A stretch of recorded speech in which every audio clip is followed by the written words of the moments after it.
One विभागाने दिलेला शब्द पाळावा, बिबट्याला गोळी घालण्याच्या आदेशांचे पालन करावं अशी मागणी मंचरच्या स्थानिक नागरिकांनी केलेली आहे। शिरूर तालुक्यामधल्या पिंपरखेड इथं एक बिबट्या जेरबंद केलेला आहे, तर हा तोच नरभक्षक बिबट्या आहे का ह्याचा तपास सध्या सुरू आहे।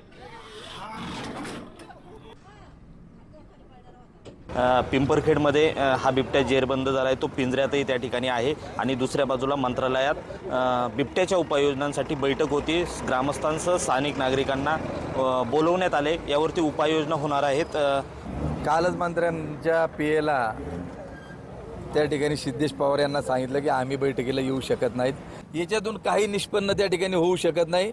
गोलमाल त्या ठिकाणी केलं जातं। आम्ही प्रस्ताव तयार केलाय, तो दिल्लीला पाठवलाय। अहो, राज्यातही तुमचं सरकार, दिल्लीतही तुमचं सरकार, तुम्हाला अडवलं कुणी?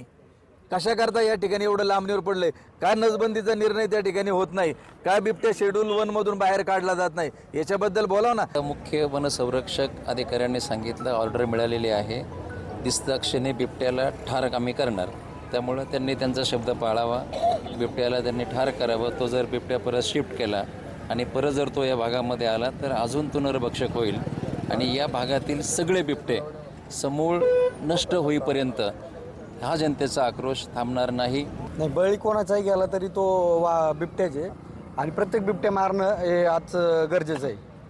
जसं की राज्यात काही दिवसापूर्वी एक वाक्य आलं होतं, काका मला वाचवा, तसं आज आम्हाला म्हणायची वेळ आली की दादा आम्हाला वाचवा।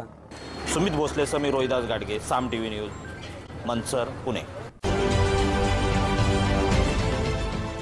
देश विदेशातील प्रत्येक घडामोडींचे लाईव्ह अपडेट मिळवण्यासाठी आता साम टीव्हीच्या सर्व सोशल मीडिया प्लॅटफॉर्मला लाईक, फॉलो आणि सबस्क्राईब करा।